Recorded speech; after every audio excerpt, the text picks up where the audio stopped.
Plongé dans l'univers artistique de Steve Fleury, hier, nous réalisions une interview à distance avec l'artiste actuellement en résidence artistique à Gênes, en Italie. Avant de revenir à Nyon pour une exposition mi-décembre à Haye, l'artiste nous confie son projet et ses réflexions. Comment se réinventer et aller à la rencontre de l'autre alors que la situation exige de la distance. Salut Steve, merci d'être avec nous. Salut.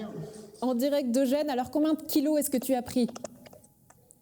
Pas beaucoup, j'ai bien géré quoi. Je gère bien entre les pâtes et puis la viande. Tu es resté sage, ce qui prouve que tu as passablement bien travaillé. Donc là, en ce moment, tu nous parles depuis l'atelier. Comment ça se passe ? Eh ben, ça se passe bien.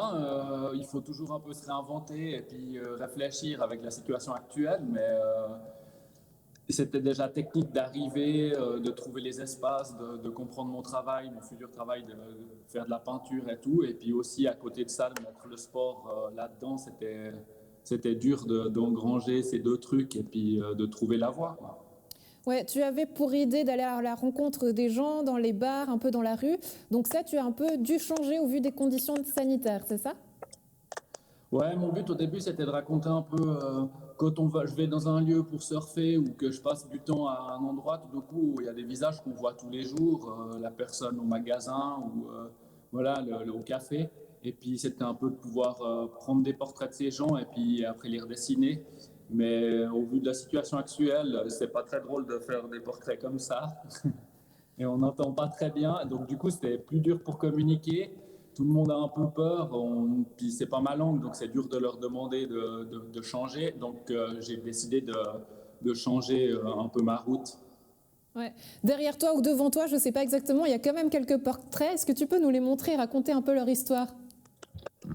Ouais, alors, en fait, moi, je fais des portraits des gens que je connais.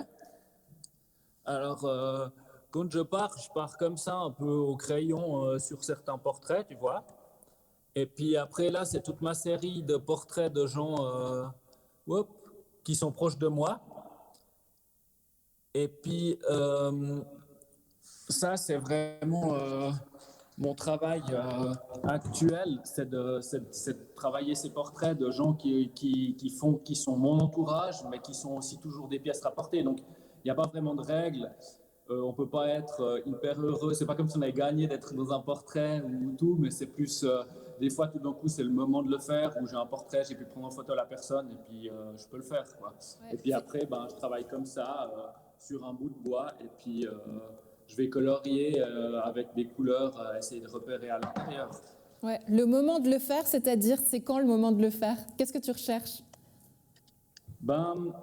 Au fait, tous ces portraits, moi je suis souvent en voyage ou sur la route, donc il y a tous ces visages, des gens qui m'écrivent des messages ou des trucs, donc ça peut arriver à n'importe quel moment. Il faut juste aussi que j'aie le matériau pour pouvoir dessiner la personne. Ça veut dire qu'il me faut un portrait que je trouve que je trouve réaliste de la personne, où il est bien pas un truc forcé comme ça. Ouais. J'ai l'impression que les traits sont assez durs, mais tu as gardé la touche colorée. Est-ce que finalement ça reflète aussi un peu l'ambiance qui règne ? Non, c'est un peu mon style de dessin. Moi, j'aime bien avoir les traits qui définissent le portrait ou le paysage. Et puis après, la colorisation, c'est autre chose à l'intérieur. C'est plus un truc, les aspects de mettre les formes, de mettre les volumes. Mais ce qui est toujours dur pour moi, c'est de ne pas être trop précis. Parce que si on veut être hyper précis, pour finir, le mieux, c'est de faire une photo. Et moi, j'aime bien que tout le coup, mon portrait, il y ait un œil comme ça ou un peu en dessous. Et puis que ce soit un peu plus frais que trop travaillé, quoi. Ouais, un peu à la Picasso ? Ouais, on peut dire un peu à la Picasso, mais je crois que c'est plutôt un style. Ça veut dire de un peu déconstruire le dessin et puis d'avoir du plaisir à le faire, d'être dans le regard, plutôt que sur la feuille en train d'être dans la précision. Alors, tu as passé 2 mois sur 3 à Gênes. Pour terminer le prochain mois, quels sont tes projets, ton programme ?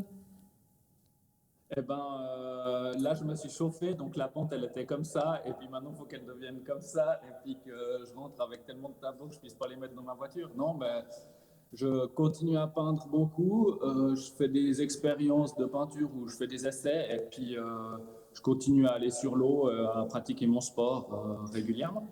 Donc tu es allé en voiture? Ouais, je suis descendu en voiture parce que j'avais trop de planches à prendre et tout, quoi. Mais Ouais. heureusement, parce que vu les temps actuels, je ne sais pas Ouais. si je serais remonté. On se réjouit de te retrouver à Nyon. Avant de te lâcher, j'espère que tu as fait des efforts en italien. Les 3 mots que tu as pu apprendre. Ça c'est dur.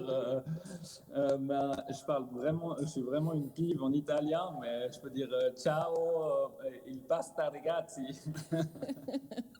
Bon, c'est pas fameux, Steve. On compte sur toi pour ce dernier Non. mois. Merci d'avoir été avec nous. Ciao, ciao. Ciao.